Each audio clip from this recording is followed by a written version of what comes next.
সন্তান পুত্র হোক কিংবা কন্যা, সেটি আপনারই সন্তান। চাইলেও এই সত্যকে পরিবর্তন করা সম্ভব নয়। আপনি সৃষ্টিকর্তার কাছে চাইলে চাইতে পারেন একটি সুস্থ সন্তান।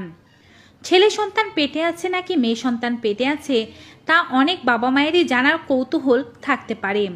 জানার কৌতূহল কারণ 9টি মাস একটি শিশুকে পেটে রাখছেন, তার জন্য প্রস্তুতিও তো নিতে হবে। গর্ভের ভেতরে যদি পুত্র সন্তান থেকে থাকে তবে মায়ের শরীরে এক ধরনের লক্ষণ প্রকাশ পায়, আর যদি কন্যা সন্তান থেকে থাকে তবে মায়ের শরীরে আরেক ধরনের লক্ষণ প্রকাশ পায়। আজকে আমরা আলোচনা করব ব্যথার পার্থক্য নিয়ে। গর্ভবতী মায়ের পেটে ছেলে সন্তান থেকে থাকলে তার পেটে কেমন ব্যথা অনুভব হতে পারে, আর মেয়ে সন্তান থেকে থাকলে তার পেটে কেমন ব্যথা অনুভব হতে পারে। আমরা কখনোই দাবি করছি না এই ভিডিওতে দেওয়া তথ্যগুলো 100% সঠিক হবে, তবে অধিকাংশ মহিলাদের ক্ষেত্রে এই তথ্যগুলো সঠিক হয়েছে। প্রাচীন শাস্ত্র থেকে এবং ঠাকুমা পিসিমাদের কথা থেকে এই তথ্যগুলো উঠে এসেছে। কোন সেই তথ্যগুলো তা সঠিকভাবে আজকের ভিডিওর মাধ্যমে জানতে পারবেন। গর্ভবতী মহিলাদের যে অঙ্গটির পরিবর্তন সবার প্রথমে আসতে দেখা যায় তা হচ্ছে তাদের স্তন। গর্ভধারণ করার পরপরই স্তনে বিশেষ ধরনের পরিবর্তন আসতে থাকে। স্তন ফুলে যায়, স্তনে ভারী ভাব অনুভব হয়, স্তনে ব্যথা অনুভব হতে থাকে, এরিওলা কালো হয়ে যায়, নিপলের অংশতেও বেশ ব্যথা হয়, কারো কারো স্তন দিয়ে তরল বের হতে দেখা যায়। গর্ভে যদি ছেলে বাচ্চা থেকে থাকে সেক্ষেত্রে স্তনের পার্থক্য বেশ পরিলক্ষিত হয়। জন্ম থেকেই বা স্তন বড় হওয়ার পর থেকেই প্রত্যেক নারী খেয়াল করে থাকেন তাদের দুটো স্তন দু ধরনের। সাধারণত খুব কম সংখ্যক নারীদেরই দুটো স্তন সমান হয়ে থাকে। বেশিরভাগ নারীদেরই ডান স্তন বড় হয় কিংবা বাঁ স্তন বড় হয়। তবে গর্ভে যদি পুত্র সন্তান থেকে থাকে তবে লক্ষণ ভিন্নভাবে প্রকাশ পাবে। গর্ভাবস্থায় কোনো মহিলার যদি বাঁ স্তনের তুলনায় ডান স্তনে বেশি পরিমাণে ব্যথা অনুভব হয়, ডান স্তন বেশি ভারী হয়ে থাকে, বেশি স্পর্শকাতরতা থেকে থাকে, তবে তাদের পুত্র সন্তান হতে পারে এমনটা আশা করা যায়। গবেষণা বলছে এবং বিভিন্ন সমীক্ষায় এসেছে যাদের গর্ভে পুত্র সন্তান ছিল তাদের বাঁ স্তনের চেয়ে ডান স্তন অনেক বেশি স্পর্শকাতর, বড়, ফোলা ও ব্যথাময় ছিল। আর যাদের উল্টোটি হয়েছে, অর্থাৎ ডান স্তনের তুলনায় বাঁ স্তন বেশি স্পর্শকাতর হয়েছে, ফুলেছে, ব্যথা করেছে, তারা ধরে নিতে পারেন তাদের গর্ভে ফুটফুটে একটি কন্যা সন্তান আছে। এই হলো প্রথম ব্যথার ধরন। স্তনের এই পরিবর্তন দেখে কারা কারা বুঝলেন তাদের গর্ভে কোন সন্তান আছে কমেন্ট বক্সে জানাতে ভুলবেন না। এছাড়াও যারা ইতোমধ্যে সন্তান প্রসব করেছেন তারাও কমেন্ট বক্সে জানাবেন তারা কেমন অনুভব করেছিলেন, কেননা এতে করে অন্যদের বুঝতে ও জানতেও সুবিধা হবে। স্তনের ব্যথার এমন পরিবর্তনটি আপনি সপ্তম মাস থেকে মূল লক্ষ্য করতে পারেন, তবে গর্ভাবস্থার যে কোনো সময়ে এটি দেখা দিতে পারে। দ্বিতীয় ব্যথার ব্যাপারটি হচ্ছে প্রসবের সময় পেটে ব্যথা হচ্ছে নাকি পিঠে ব্যথা হচ্ছে। এর জন্য আপনাকে প্রসব পর্যন্ত অপেক্ষা করতে হবে এবং বিশেষ করে যাদের নর্মাল ডেলিভারি হচ্ছে তারাই এটি খুব ভালোভাবে বুঝতে পারবেন। জানলে অবাক হবেন যে ছেলে সন্তান জন্ম হওয়ার সময় মায়ের পেটে যেমন ধরনের ব্যথা হয়, মেয়ে সন্তান জন্ম হওয়ার সময় ব্যথার ধরন কিছুটা অন্যরকম হয়। যারা ইতোমধ্যেই সন্তান জন্ম দিয়েছেন তারাই এই পার্থক্যটি খুব ভালোভাবে বলতে পেরেছেন। ছেলে সন্তান পেটে থাকলে 8 মাস 24 দিন পার হওয়ার পরই তার দ্রুতই জন্ম হয়ে যায়, অর্থাৎ ছেলে সন্তান মোটামুটি 8 মাস 24 দিনের পরপরই জন্ম হয়।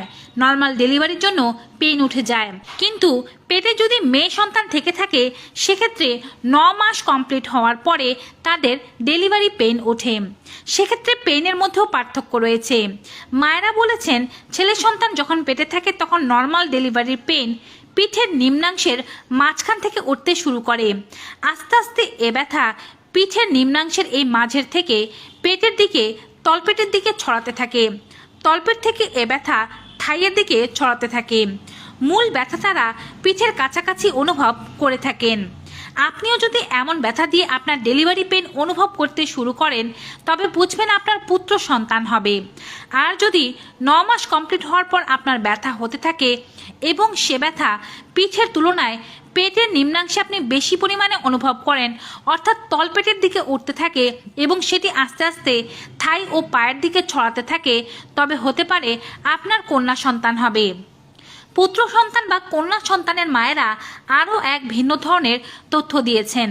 তারা বলেছেন পুত্র সন্তান জন্ম হওয়ার সময় কম পরিমাণে ব্যথা সহ্য করার পরপরই তাদের সন্তান জন্ম হয়ে গিয়েছে এবং তুলনামূলকভাবে পুত্র সন্তানের ব্যথা কম ছিল এবং পুত্র সন্তান তাড়াতাড়ি জন্ম হয়েছে।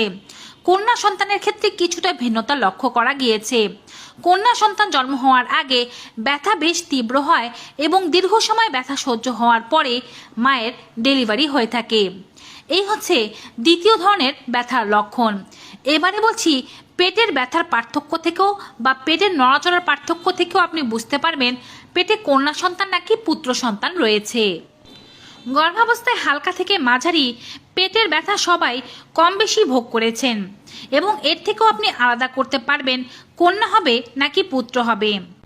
প্রথমবার যারা গর্ভবতী তারা পঞ্চম থেকে ষষ্ঠ মাসের মধ্যে বাচ্চার নড়াচড়া সর্বপ্রথম অনুভব করবেন। যারা দ্বিতীয় বা তৃতীয়বার গর্ভবতী হয়েছেন তাদের মধ্যে অনেকেই চতুর্থ মাস থেকে বাচ্চার নড়াচড়া অনুভব করতে শুরু করেন। বাচ্চার নড়াচড়া যখন অনুভব করতে শুরু করেন তখন প্রথম দিকে হালকা নড়াচড়া করে, পরের দিকে এই নড়াচড়ার তীব্রতা বাড়তে পারে। সপ্তম মাস থেকে বাচ্চা খুব বেশি নড়াচড়া করে, নবম মাসের শেষের দিকে গিয়ে আবার বাচ্চার নড়াচড়া কমে আসতে শুরু করে। এই সময় অনেক মায়েরাই বলে থাকেন তাদের পেটে বাচ্চার নড়াচড়া তারা ডান পাশে বেশি পরিমাণে অনুভব করে থাকেন। অনেকে আবার বলে থাকেন তাদের পেটের বাচ্চার নড়াচড়া তারা বাঁ পাশে বেশি পরিমাণে অনুভব করে থাকেন। বলা হয়ে থাকে পেটে যদি ছেলে বাচ্চা থেকে থাকে তবে গর্ভবতী মহিলা পেটের ডান পাশে ব্যথা অনুভব করে থাকেন, পেটের ডান পাশে বাচ্চার নড়াচড়া বেশি পরিমাণে অনুভব করে থাকেন। আর পেটে যদি মেয়ে বাচ্চা থেকে থাকে সেক্ষেত্রে গর্ভবতী মহিলা পেটের বাঁ পাশে বেশি পরিমাণে নড়াচড়া ও ব্যথা অনুভব করে থাকেন। যদিও বিজ্ঞান এই কথাকে সমর্থন দিচ্ছে না, কারণ কিছু কিছু শাস্ত্রে আবার ভিন্ন কথাও বলা আছে।